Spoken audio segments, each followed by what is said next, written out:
CR will be caught and put in shelter home. How do you see these orders? ये वही जज अगर ये बोले कि मैं ऑर्डर करता हूं कि सब लोग लाल रंग पहन करके निकले, हो नहीं सकता है। शेल्टर तो एक भी नहीं है पूरे दिल्ली में, तो कहां डालेंगे? 3 लाख कुत्ते, 3 लाख कुत्तों को कहां, कौन से शेल्टर में आप डालेंगे? पहले तो दिल्ली सरकार को ये लिखा है कि 2 महीने के अंदर अंदर उनको शेल्टर, उसका असल नाम है पाउंड में डालना पड़ेगा। अब उसके लिए पाउंड बनाने पड़ेंगे। तो 1 पाउंड अभी 3 लाख कुत्तों के लिए आपको 3000 पाउंड बनाने पड़ेंगे, और वो भी वहां बनाने पड़ेंगे जहां कोई रहता नहीं है, क्योंकि एक कॉलोनी के अंदर तो आप बना नहीं सकते हैं जिसमें आप 100 कुत्ते डालेंगे या 200 कुत्ते डालेंगे। तो एक पाउंड को बनाने में आपको लगेंगे 4-5 करोड़, क्योंकि दीवारें बहुत बड़ी होंगी, जगह भी आपको चाहिए कम से कम 1 एकड़। तो 3000 एकड़ आप ढूंढिए जहां लोग नहीं हैं और वहां बनाइए। दूसरी चीज ये है कि आपको 1.5 लाख लोगों को एम्प्लॉय करना पड़ेगा, क्योंकि सफाई के लिए, आखिर अगर 200 कुत्ते एक जगह में हैं तो गंदगी तो करेंगे ही करेंगे ना बेटे, तो फिर कौन साफ करेगा? 1.5 लाख लोग। फिर वॉचमैन करना है, फिर इनके लिए खाना बनाने के लिए किसी को करना है। अगर आपने गलती से अगर बना भी लिए तो ये बताइए कि आप 5 करोड़ रुपए हफ्ते खर्चा करने के लिए तैयार हैं कुत्तों को खिलाने के लिए हर हफ्ते? क्योंकि अभी तो वो मुफ्त में खा रहे हैं, फीडर्स, सिविल सोसाइटी उनको खिला रही है। अब तो सरकार कह रही है कि नहीं, हम रखेंगे और हम खिलाएंगे। तो बताइए कहां से पैसे आएंगे? और अगर आएंगे भी तो लोग क्या नहीं बोलेंगे कि आप गरीबों के लिए कुछ कर नहीं सकते हैं, आप कुत्तों को खिला रहे हैं? तो एक तो ये नामुमकिन है। दूसरा, अगर मान लो कोई जादू से हो भी गया तो फिर क्या होगा? 3 लाख कुत्तों को आप डालेंगे, सबसे पहले आपकी हाथापाई होगी हर गली में, क्योंकि लोग जो खिलाते हैं खड़े होकर के मारामारी करेंगे, इसको मत लेना, उसको मत लेना, शू शू करके भगा देंगे। आपका एक दिन जाएगा एक कुत्ते उठाने में, तो आपने 500 वैन लगाने हैं इस काम में। चलिए, अगर आपने ये भी कर लिया और उनको ले गए, तो उसके बाद अगर जिस दिन सड़क साफ हुए 3 लाख कुत्ते के, तो 2 चीजें होंगी। एक तो बाहर से कुत्ते आएंगे, गाजियाबाद से, फरीदाबाद से कुत्ते और इंसान और चींटी और हाथी वहां जाते हैं जहां खाना है। दिल्ली में बहुत खाना है, सब लोग खिलाते हैं, तो हमारे 3 लाख कुत्ते को 48 घंटे लगेंगे भरने में। तो फिर आप नए 3 लाख कुत्तों के साथ क्या करोगे जो स्टेरलाइज नहीं है? दूसरी चीज, अगर कुत्ते नहीं आए, आज बंदर जो फैल रहे हैं दिल्ली में, वो नीचे पेड़ों से नहीं उतरते कुत्तों के डर में। जिस दिन कुत्ते गए तो आपके बंदर यहां हर बगीचे में घूम रहे होंगे।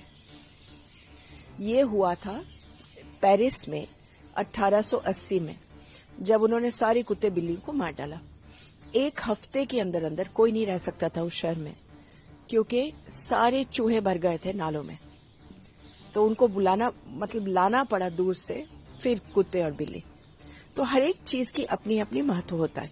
केवल कहना कि सारे कुत्तों को डालो पाउंड में, ये तो कोई राजा जैसे बोलता है ना कि पानी के लहरों को रोक दो, ये वही वाला जजमेंट है। मगर मैं एक और चीज कहना चाहती हूं, और वो ये है कि ये 2 बेंच का जजमेंट था, जो 2 बेंच का ऑर्डर था, 2 जजेस बैठे थे। इससे पहले सुप्रीम कोर्ट में 2 बेंच का ऑर्डर था, जस्टिस माहेश्वरी का। तो क्या उनका चलेगा या इनका चलेगा? क्योंकि जस्टिस माहेश्वरी ने कहा सब कुछ बहुत ठीक है, थोड़ा सा इसको और अच्छा कर दो, बस। अब ये और ये तो बिल्कुल एक जैसे हुए। दोनों अलग अलग ऑर्डर्स आए हैं सुप्रीम कोर्ट से, तो कौन माना जाएगा? सुप्रीम कोर्ट की ओर से ये भी कहा गया है कि डॉग्स बाइट्स की घटनाएं लगातार बढ़ रही है, उसको देखते हुए ये ऑर्डर्स किया गया है। इसके साथ ही मेयर का भी इस पर बयान आया। तो मैं ये कह रही हूँ, डॉग बाइट्स पता नहीं बढ़ रहे हैं कि नहीं बढ़ रहे हैं, लेकिन हाँ, मीडिया उनके बारे में ज्यादा लिख रही है। और वो इसलिए है बेटा, डॉग्स तभी बाइट करते हैं जब आप उसको उठा करके जहां रहता है उसको उठा करके रिलोकेट करो। अब मेरी कॉलोनी से उठा करके आपकी कॉलोनी में डालेंगे तो जाहिर है कि वो अकेला महसूस अपने आप को होता है, उसको चोट लगी है, लोग उसको डंडों के सी बाहर, वहां के कुत्ते उसको मारने के लिए तैयार है, किसी ना किसी को तो काटेगा। अब क्या हो गया है कि इस शहर के RWA रात को वैन्स बुला बुला करके कुत्ते उठवाते हैं ऑन पेमेंट और इधर उधर फिकवाते हैं हर एक गली में। अब ज्यादातर जब जहां फिकवाते हैं वो गरीबों के यहाँ, तो गलियों में जब नए नए कुत्ते आते हैं तो इतने भरे हुए होते हैं वो गलियां पहले से ही कि वहां मारामारी हो जाती है और फिर कुत्ते काटते हैं। तो अगर रिलोकेशन बंद कर दो, ये सब काटना पीटना बंद हो जाएगा। अब मेयर बहुत बहादुर इंसान है, 6 हफ्ते में वो 3000 जगह ढूंढ करके उनको बना भी पाएंगे और कुत्तों को भी पकड़ करके डाल देंगे और उनके खाने का इंतजाम भी करेंगे। दिल्ली को इस जजमेंट पर 15,000 करोड़ रुपए देना पड़ेगा शुरू में ही। तो अब आप इतनी बहादुरी करना चाहते हो तो हमें दिखाइए 6 हफ्ते में क्या करता है। कहना बहुत आसान होता है पॉलिटिशियंस के लिए। इसका उपाय ये है कि आप ABC सेंटर्स को ठीक से चलाएं जो स्टेरिलाइजेशन करते हैं, रिलोकेशन बंद करवाएं, तो 2 साल के अंदर अंदर आपकी सारी मुसीबत खत्म हो जाएगी। अच्छा, उसके लिए हम लोग MCD के साथ बैठे थे, बहुत सारी मीटिंग हुए हैं और फ्राइडे को ही तय हुआ था एक 14 पॉइंट प्रोग्राम चल जाएगा और उसमें 2 साल के अंदर अंदर सबको राहत मिलती। लेकिन अब ये जजमेंट आ गया।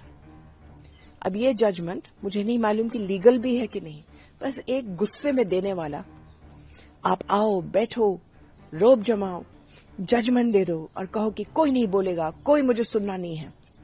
अब ये जजमेंट किस चीज, सुओ मोटो जजमेंट, ठीक है, यानी कि इन्होंने अपने आप डाला केस, अपने आप सुनवाई करी और अपने आप जजमेंट दिया, कोई और तो था नहीं। लेकिन ये किस बात पर हुआ था ये भी आपको पता होना चाहिए।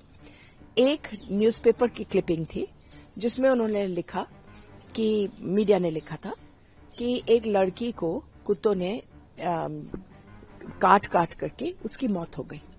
वो कटिंग हमारे जज साहब को मिल गए और उस पर उन्होंने सो मोटो केस लगा दिया। लेकिन वो वाली लड़की को हम लोगों ने इन्वेस्टिगेट किया तो पता चला ये लड़की बेचारी मर तो गई थी लेकिन कोई कुत्ता अगल बगल में कुछ नहीं था, वो मेनिंजाइटिस से मरी। और उनके माँ बाप भी यही बोल रहे हैं कि ये अखबारों में गलत निकला है। तो अब क्या बोल सकते हैं कि आपका जो पूरा गुस्से से ये बोलना, गलत आधार पर आप बोल रहे हैं, तो क्या कर सकते हैं हम।